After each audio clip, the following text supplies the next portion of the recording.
आपली संस्कृती, आपले संस्कार सदा राहू दे आपल्या सोबत। भारताच्या महान ग्रंथांचे आणि काव्यांचे संपूर्ण संकलन सबस्क्राइब करा तिलक। जर मी श्रीरामांचा एकनिष्ठ सेवक असीन तर तुला श्रीरामांची शपथ आहे की आता मेघनाथाचं मस्तक कापूनच परत ये।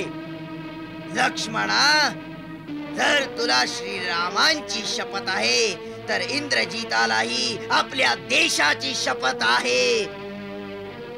हा इंद्रजित जिवंत असेपर्यंत या देशात शत्रूच्या विजयाची पताका कधीही फडकणार नाही, फडकणार नाही।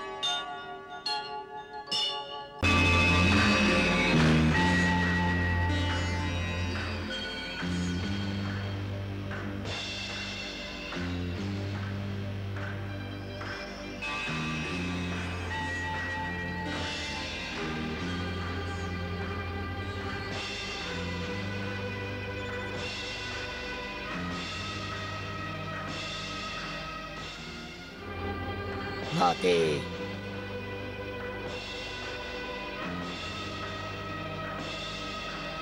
जय माते,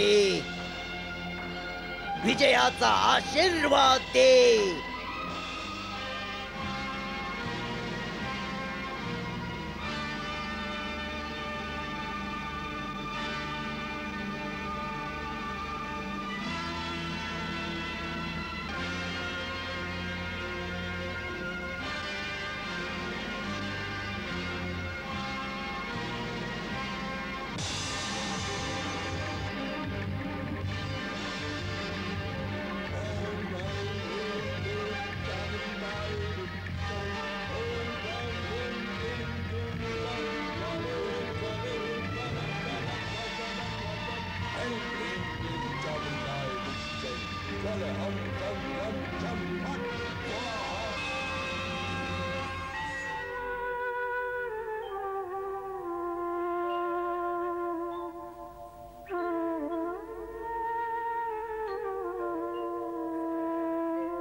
हे अयोध्येच्या पवित्र माते, मी माझ्या लहान भावांना तुझ्याजवळ सोडून आलो आहे।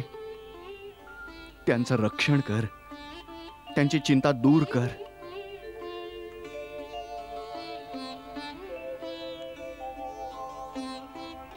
प्रभू, एक महत्त्वपूर्ण समाचार आहे। काय समाचार आहे? प्रभू, माझ्या गुप्तचरांनी समाचार आणला आहे की इंद्रजित मध्यरात्रीपासून देवी निकुंबलाच्या मंदिरात एक तांत्रिक यज्ञ करीत आहे। तर काय झालं? तो यज्ञ त्याला माझ्या हातून वाचवू शकणार आहे? आपल्याला माहित नाही लक्ष्मण बंधू। जर हा यज्ञ पूर्ण झाला तर त्याच्या ज्वाळेतून एक दिव्य रथ प्रकट होईल आणि जोपर्यंत इंद्रजित त्या रथावर बसलेला असेल तोपर्यंत इंद्रादी सर्व देवता मिळून सुद्धा त्याला पराजित नाही करू शकणार। हे स्वतः ब्रह्माजींचे त्याला वरदान आहे। ब्रह्माजींचे वरदान? होय। एकदा इंद्राने रावणाला बंदी केले होते आणि आपल्या बरोबर घेऊन जात होते। तेव्हा इंद्रजितने आपल्या अंतर्धान होण्याच्या मायावी शक्तीचा प्रयोग करून अदृश्य रूपात इंद्राच्या रथावर जाऊन न केवळ आपल्या पित्याचे बंध सोडले परंतु इंद्राला बंदी करून आपल्या बरोबर लंकेला आणले। तेव्हा स्वर्गात सर्व व्यवस्था बिघडल्या कारणाने स्वतः ब्रह्माजी लंकेत प्रगट झाले आणि मेघनादला इंद्रजित नावाने अलंकृत केले।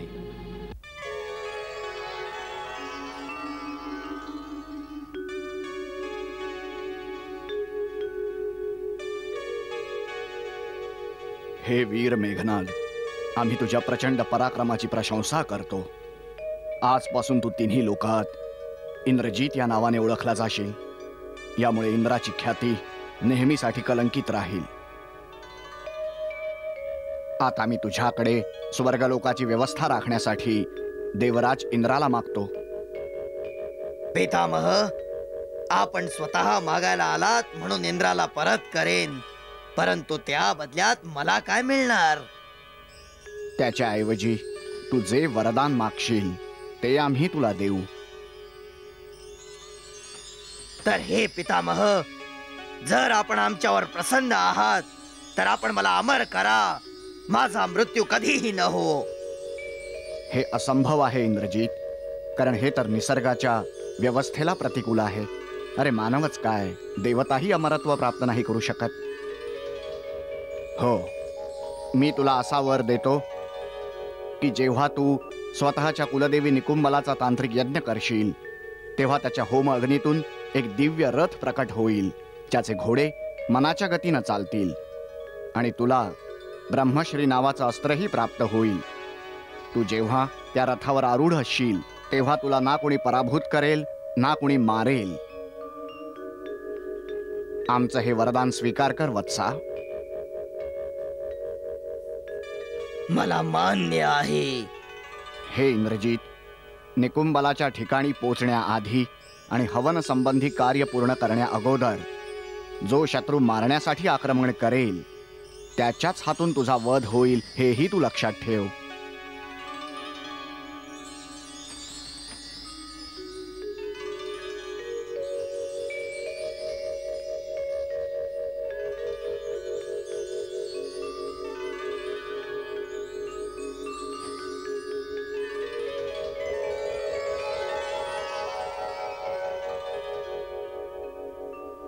जर कोणी देवीच्या गुप्त स्थानांवर पोचेल तरच आक्रमण करेल ना. प्रभू, अशा प्रकारे त्याच्या मृत्यूबाबत वक्तव्य केलं आहे. हीच वेळ आहे की बंधू लक्ष्मण आपले मुख्य योद्धे आणि सेनासहित त्या पहाडात असलेल्या निकुंबला मंदिरावर ह्याच वेळी आक्रमण करेल. दादा, मला आज्ञा द्यावी. आज मी त्या राक्षस कुमाराची जीवन लीलाच संपून टाकतो. अवश्य, परंतु युद्ध विचारपूर्वकच करावं. त्या महाभयंकर राक्षसाच्या मायेला मी ओळखतो. तो ब्रह्मास्त्राचा जाणकार आहे, बुद्धिमान आणि महामायावी होण्याबरोबरच परमवीरही आहे. इंद्रजीत जेव्हा रथात बसून आकाशातून संचार करू लागतो, तेव्हा ढगांच्या आड लपलेल्या सूर्याप्रमाणे त्याच्या गतीचा पत्ताच लागत नाही. याचसाठी हे सौमित्र, तू वानरराज सुग्रीव, हनुमान आणि जांबुवंत अशा वीरवरांबरोबरच जा. निकुंबलाचं मंदिर ओळखण्यासाठी एखाद्या गुप्तचराला घेऊन जा. प्रभू, तिथे पोहोचण्याचा मार्ग फार लांबचा आणि वेडावाकडा आहे, परंतु मी तो मार्ग जाणतो जो लहान आणि गुप्त आहे. मी लक्ष्मणाला त्या मार्गाने सेनेसहित लवकरच तिथे घेऊन पोहोचेन. परंतु आम्हाला आपल्याला सोबत पाठवायला संकोच वाटतो. का प्रभू, माझ्यावर विश्वास नाही? आमच्या संकोचाचा वेगळा अर्थ काढू नका तुम्ही बिभीषण महाराज. आमचा आपल्यावर पूर्ण विश्वास आहे, परंतु आम्ही हेही जाणतो की या परिस्थितीत संकट आहे आणि आम्ही आपले प्राण संकटात नाही घालू इच्छित. आपण बरोबर बोलताय दादा. तिथे खूपच संकट आहेत, परंतु आपण निश्चिंत राहावं. आपला लक्ष्मण तिथे असताना महाराज विभीषणांच्या केसालाही कुणी धक्का नाही पोचवणार. गंधर्व राजकुबेराने स्वतः मला प्रकट होऊन सांगितलं आहे की युद्धात मेघनाद महाराज विभीषणांवर यम अस्त्राचा प्रहार करेल. हे अस्त्र त्याने यांच्यासाठीच सांभाळून ठेवलंय. कुबेराने मला त्या अस्त्रांच्या उपायांचा विधी आणि या अस्त्रांच्या संहारासाठी दुसऱ्या अस्त्रांची माहिती दिलेली आहे. दादा, आपण निश्चिंत होऊन आम्हाला जाण्याची परवानगी द्यावी. आम्ही यांना तुझ्या भरवशावर पाठवत आहोत लक्ष्मण. लक्षात ठेव, आम्ही यांना लंका नरेश बनवण्याचं वचन दिलं आहे. हे वचन सत्यात उतरवण्यासाठी, यांच्या सुरक्षेसाठी आम्ही आमच्या प्राणाचीही पर्वा नाही करणार.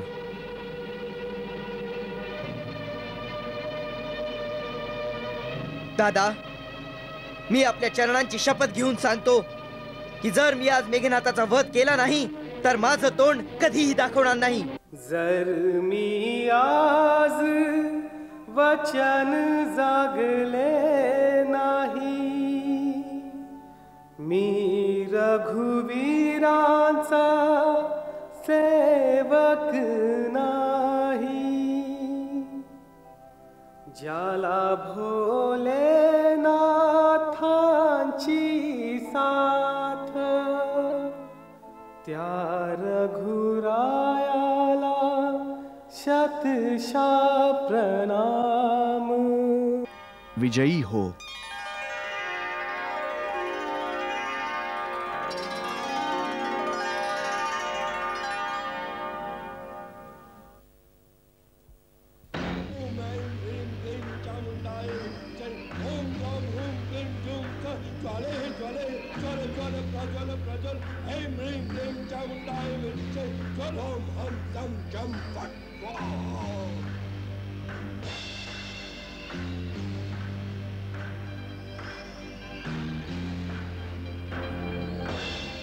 ओम ह्रीं क्लीं निकुंबलाय देवयाय नमः.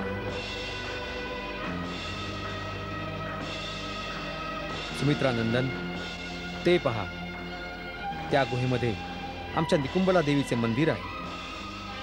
त्याच्या दरवाजावर मेघनाचे वीर सैनिक पहारा देत आहेत.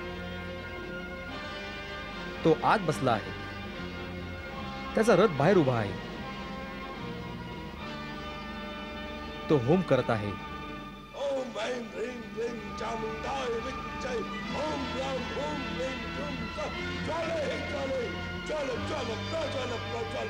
ऐं ह्रीं क्लीं चामुंडाय विच्चै. ज्वल हम तं लं चं फट् स्वाहा. आपल्या सैनिकांना सांगा की त्या पहारेकरावर हल्ला करा आणि शत्रुसेनेचा मोर्चा तोडून आत जाण्याचा मार्ग करा. महाराज सुग्रीव, तो मार्ग उघडताच आपण आपल्या प्रमुख योद्ध्यांसह आत निघून जावे आणि ज्या प्रकारे शक्य होईल त्या प्रकारे यज्ञाचा विध्वंस करावा. त्याला आपली तांत्रिक पूजा अर्धवट सोडण्यास भाग पाडावे. मग मेघनाथ बाहेर येईल आणि लक्ष्मण त्याला युद्धाचे आवाहन करेल. घाई करा महाराज सुग्रीव. जशी आज्ञा. हर हर महादेव. हर हर महादेव. हर हर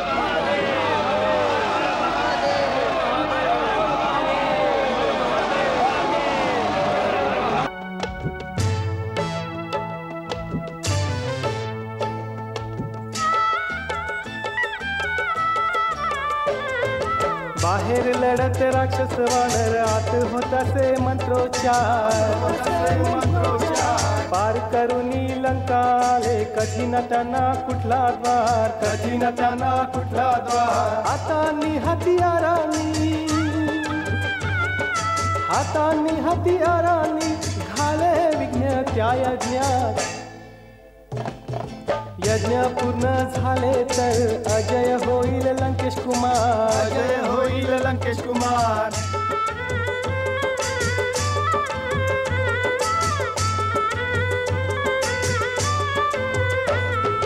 यज्ञाची ज्वाला शमत शमत पावन यज्ञ शुद्ध करे.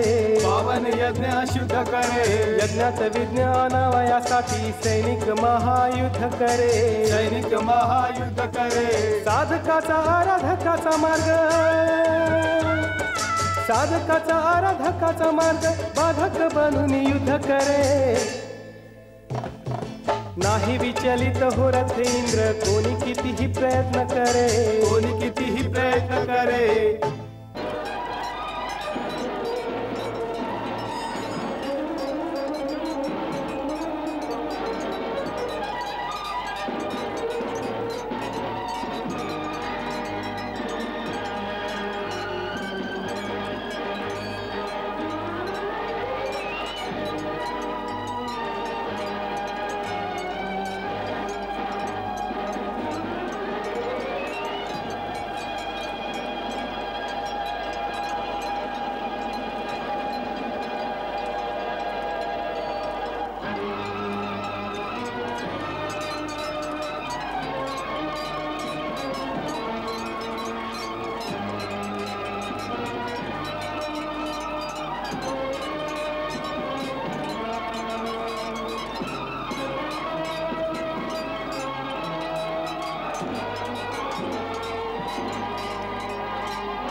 मेघनाच्या ललकारण्याने असे वाटते की हनुमान, सुग्रीव आणि जांबवंतजी त्याच्या यज्ञाचा विध्वंस करण्यात सफल झाले आहेत. आता मेघनाथ बाहेर येईल आणि आपल्या रथावर बसून त्या वटवृक्षाकडे जाईल. वटवृक्षाच्या दिशेला? होय, आपण माझ्या बरोबर यावे. आपल्याला त्याच्या आधी तेथे गेले पाहिजे.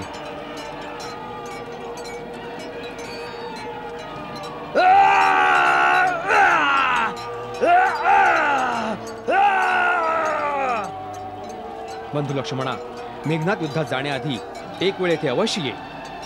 का? तो येथे येऊन भूतांचा बळी देतो, त्यानंतरच युद्धाला प्रवृत्त होतो. ह्याच तांत्रिक कर्माच्या प्रभावाने तो संग्रामभूमीत आपल्या शत्रूवर विजय मिळवून त्यांना बंदी बनवतो. आज त्याला हे कर्मही पूर्ण करू देऊ नकोस.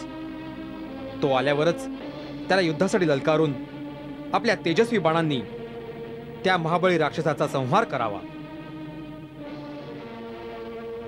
तो येतच असेल.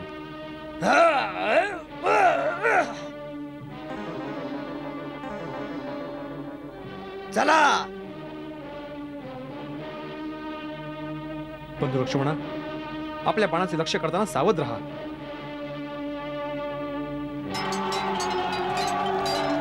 थांबव.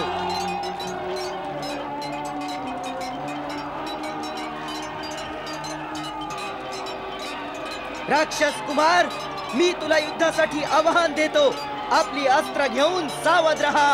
अवश्य लक्ष्मण, तू 2 दिवसापासून माझ्या हातून मरता मरता वाचलायस, परंतु आज तू इथून जिवंत परत नाही जाऊ शकणार. मी तुझ्याशी अवश्य युद्ध करीन, परंतु त्याआधी मला माझ्या देशद्रोही कुलद्रोही काकाला प्रणाम करू देत. विभीषण काका, देशद्रोही आणि कुलद्रोही तर ऐकले होते, परंतु संतानद्रोही नव्हते ऐकले. आज आपण तेही पद प्राप्त केलं. मी तुमच्या पुत्रासारखा आहे, तरी सुद्धा माझ्या गुप्त आणि मार्मिक ठिकाणांवर, जिथे लंकेचे साधारण लंकावासी पोहोचू शकत नव्हते, तिथे तुम्ही शत्रूला घेऊन आलात.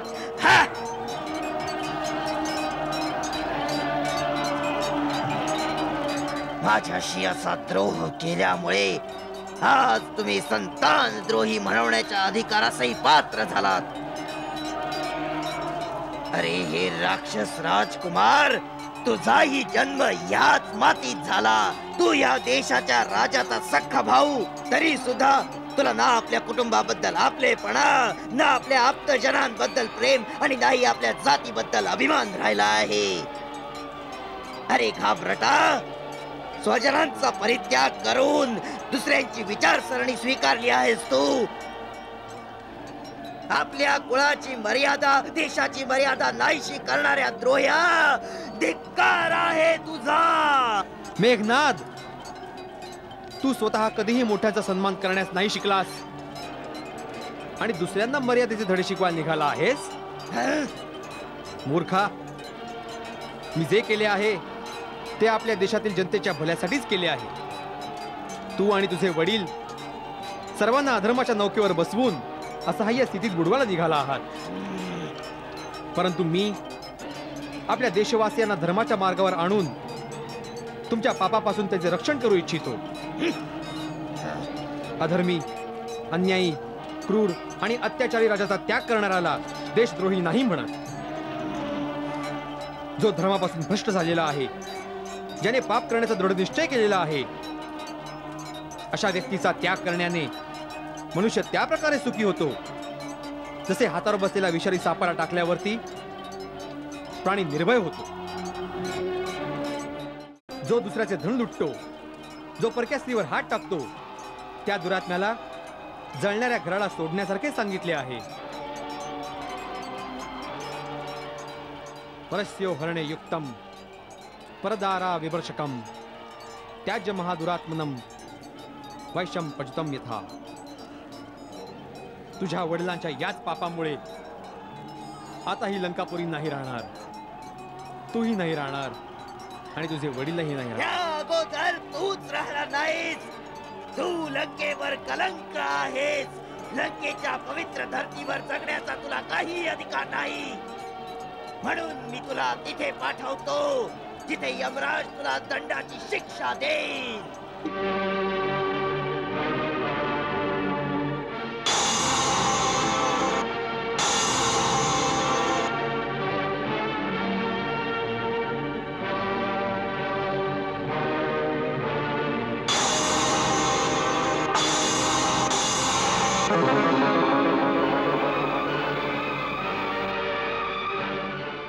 लक्ष्मण, तुझ्या रक्षण करण्यामुळे हा केव्हापर्यंत जिवंत राहील आणि तू ही कुठवर जिवंत राहशील. प्रथम तुझंच कल्याण करतो.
लक्ष्मणावर सोडिला ब्रह्मास्त्र,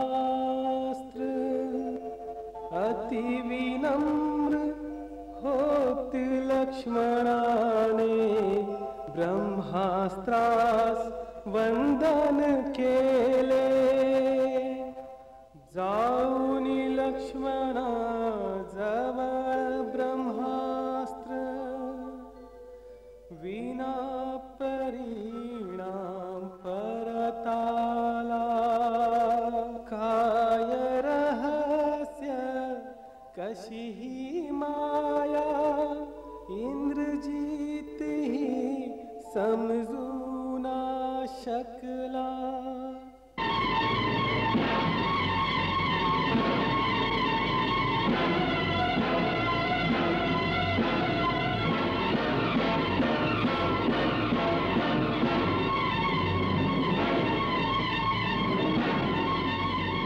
पाशपाथ प्रयास लावनी, केला लक्ष्मणावर वार. पाशपाथवर वसती पशुपती प्रभु साक्षात. पाशपाथ ओझळ झाला, विफळ झाला प्रयास, पशुपतीनाथही अबोल झाले, ज्यावर होता विश्वास. होई नारायण अस्त्राने दुष्टांचा सर्वनाश, शेषनागावर करील कसा हास्त्र प्रहार. साधारण मानव नसे हा लक्ष्मण महान. ओळख लक्ष्मणाच्या शक्तीला, असफल होई सर्व काम.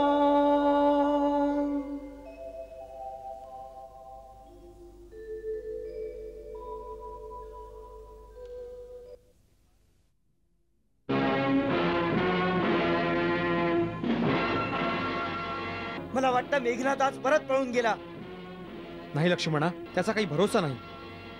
काय माहित काय चाल खेळतोय. तू सावध राहा.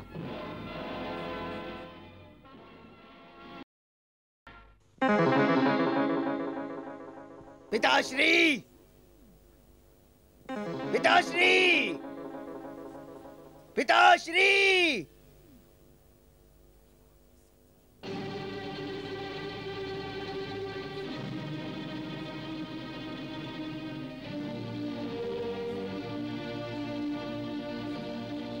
इंद्रजीत, तुझ्या लवकर येण्यानं आम्हाला समजलं की तुझा यज्ञ पुरा नाही झाला. त्यात ही अडचण आली आहे.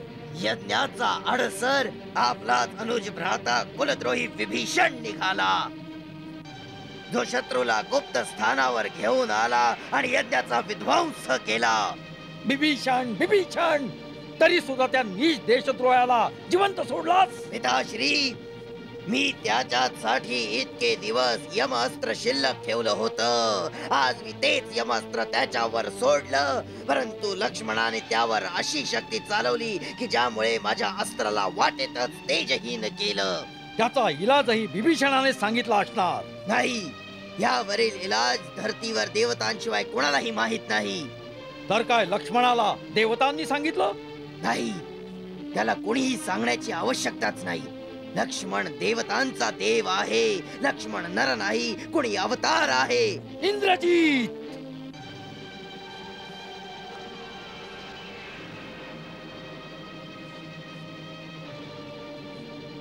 इंद्रजीत, ही भाषा तू बोलतो आहेस का? लक्ष्मणानं तुझ्यावर काही संमोहन अस्त्र सोडून तुझ्या बुद्धीला भ्रमात टाकला आहे का? लक्ष्मणाच्या बाणांनी पीडित होऊन तू युद्धातून पळून आला आहेस? पिताश्री,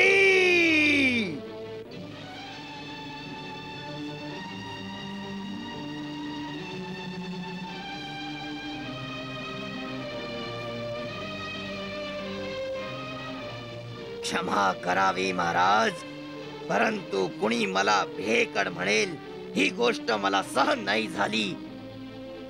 पिताश्री, मी भेकडपणामुळे नाही आलो, एका मुलाप्रमाणे आपलं कर्तव्य पाळण्यासाठी आलोय. आपलं कल्याण हो या प्रयोजनासाठी आपल्याला सांगायला आलोय की आपण आपल्याला, आपल्या बरोबर वैभवशाली राक्षस जातीला आणि तमाम लंकावासियांना सर्वनाशापासून वाचवा. अजूनही वेळ आहे पिताश्री. आपण सीतेचा मोह सोडून श्रीरामाला शरण जावं. तो मनुष्य नाही, स्वतः नारायणाचा अवतार आहे. तुझी बुद्धी भ्रमित झाली आहे इंद्रजीत.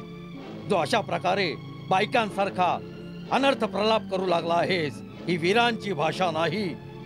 तुला कोणी सांगितलं की ते वनवासी पोरगे परमेश्वराचा अवतार आहे? माझ्या अनुभवाने आज मी लक्ष्मणावर त्या तिन्ही अस्त्रांचा प्रयोग केला जी अमोघ आहेत. त्यांच्या शक्तीपेक्षा तिन्ही लोकात कोणतंही अस्त्र नाही, ज्याच्यावर कुठलाही तोड नाही. पहिल्यांदा मी ब्रह्मास्त्र चालवलं, परंतु लक्ष्मणाचा वध करण्याचा इन्कार करून निस्तेज होऊन ते परत आलं. कारण की एकदा लक्ष्मण माझ्यावर ब्रह्मास्त्र चालवणार होता, परंतु रामाने त्याला नीती विरुद्ध सांगून थांबवलं होतं. आजही ब्रह्मास्त्राने मला हेच सांगितलं की यावेळी याचा प्रयोग नीती विरुद्ध आहे. हे चालविल्याने देवलोक, पाताळ, पृथ्वी तिन्ही लोकात विनाशाच्या ज्वाला भडकून उठतील. परंतु हे सर्व अधर्म आणि अन्यायाला विजय मिळवून देण्यासाठी नाही होऊ शकणार. म्हणूनच ब्रह्मास्त्र निस्तेज होऊन परत आलं.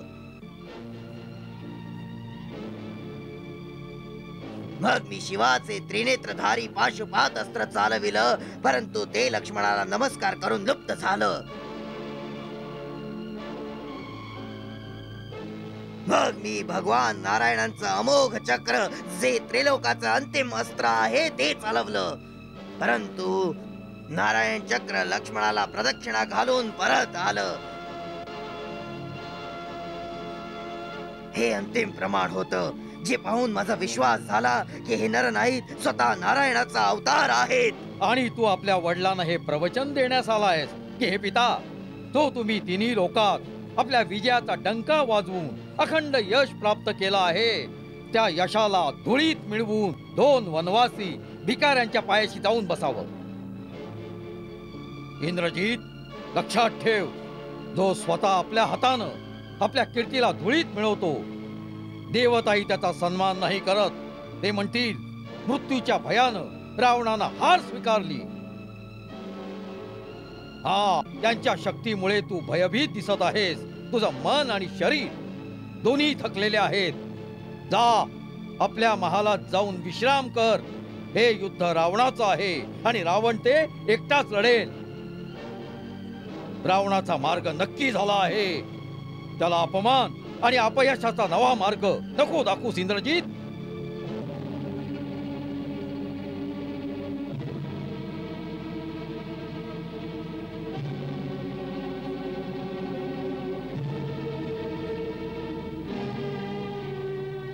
क्षमा करा पिताश्री, मी आपल्या अपमानासाठी नाही, केवळ आपल्या कल्याणासाठी ही गोष्ट सांगायला आलोय.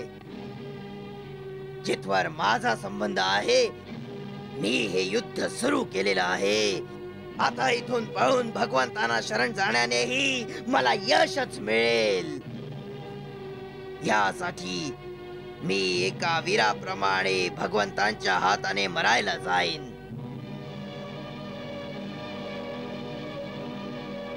जो वडिलांना विमुख करून जातो, त्याचा देवही आदर नाही करत.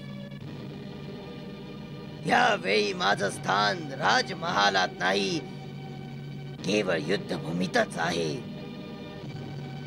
जरी रामाने मला तिन्ही लोकांचं राज्य प्रदान केलं, तरी सुद्धा मी युद्धभूमीतून पळालेल्या भेकडाच्या नावाने जिवंत नाही राहणार. कारण माझा आत्माही माझा सन्मान नाही करणार, तर दुसरे काय करतील?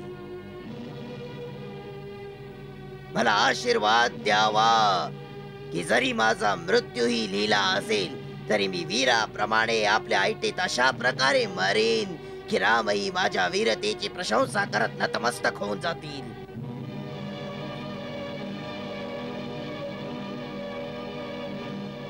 जरी तो नारायणही असला, तरी तो माझ्या विजयाचं रूप असेल. तुझा विजय हो इंद्रजीत.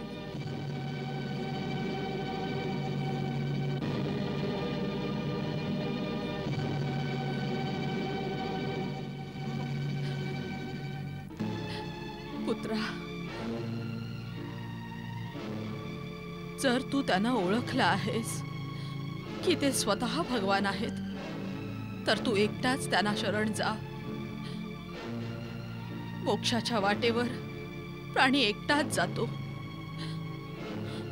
अशी संधी कोणा विराळालाच मिळते. वत्सा, तू धर्माचा मार्ग स्वीकार.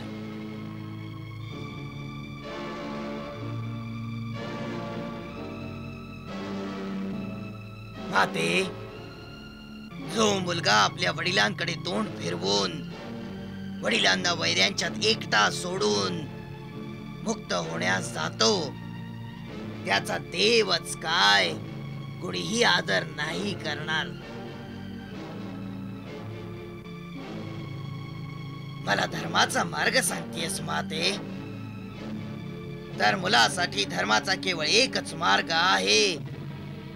आपल्या वडिलांच्या चरणांची सुख संपत्ती वैभव एवढंच काय आपल्या मुक्तीचंही बलिदान देऊन टाकणं.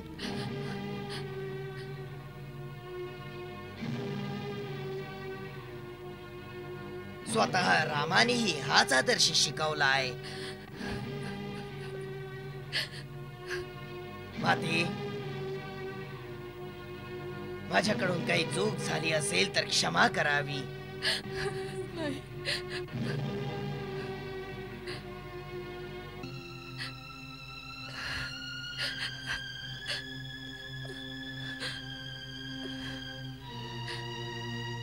स्वामी, कर्तव्य मार्गावर जात आहात, मी थांबवणार नाही.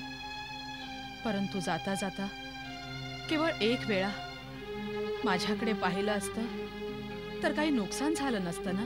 नाही सुलोचना, मी घाबरत होतो की तुझे अश्रू पाहून माझ्या मनात निर्बलता तर नाही येणार.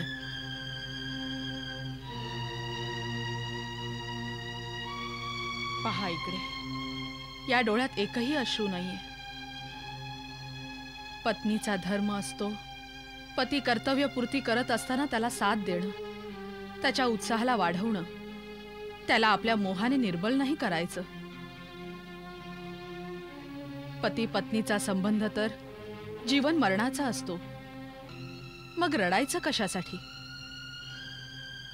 जावं स्वामी, आपल्या धर्माचं पालन करावं, त्यातच आपला विजय आहे. मला नेहमी आपल्या बरोबरच समजा.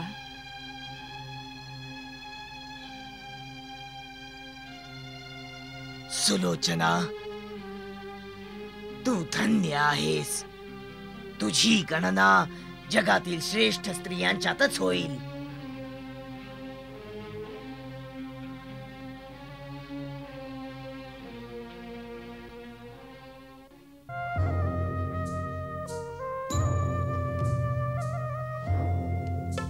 घेतो शेवटचा निरोप तुझा, हा सेवक आहे तुझाच गे. तुलाही ठावे मी समजे गे, आहे ही शेवटची भेट फुली. मी मातृ चरणाने दूर झालो, याचा भयंकर संताप गे. परी जरी कर्तव्य विमुख झालो, जगण्याने पापी ठरेल गे.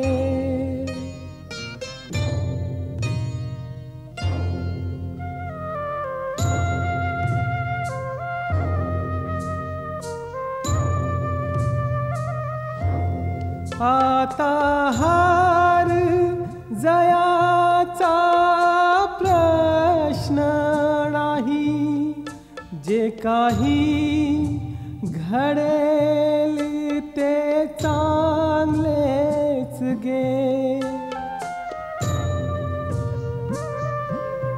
मरू नाही तरी तातांच्या पहिले पुत्रांचे प्रेम सत्यच होणार.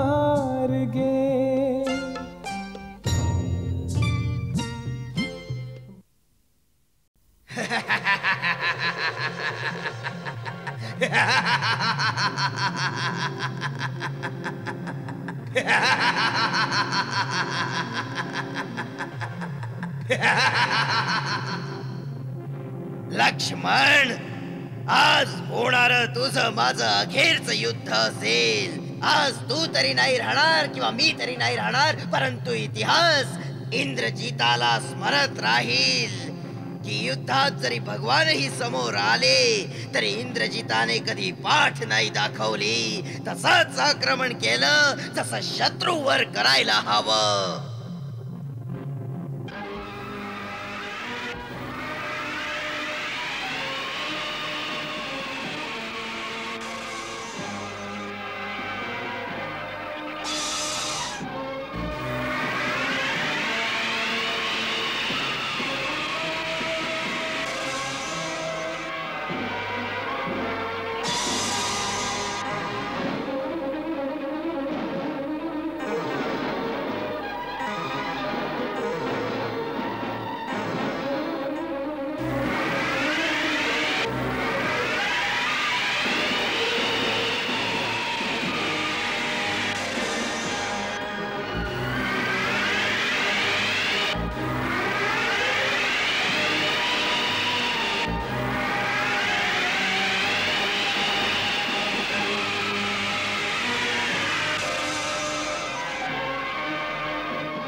जर मी श्रीरामांचा एकनिष्ठ सेवक असीन तर तुला श्रीरामांची शपथ आहे की आता मेघनाथाचं मस्तक कापूनच परत ये.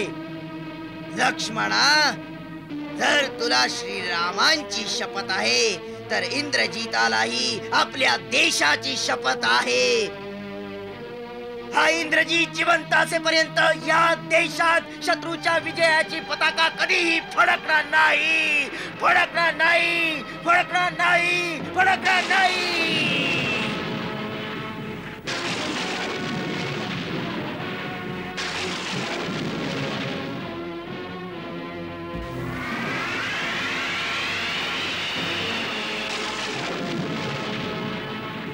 फडकणार नाही, फडकणार नाही, फडकणार नाही.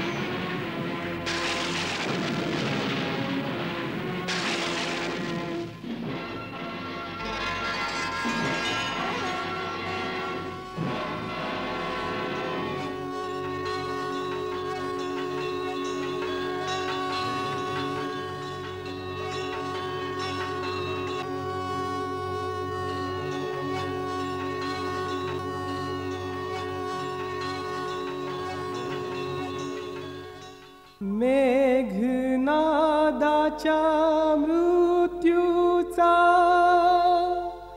जबाबदार कोण? स्वतःशीच हा प्रश्न करत व्यथित विभीषण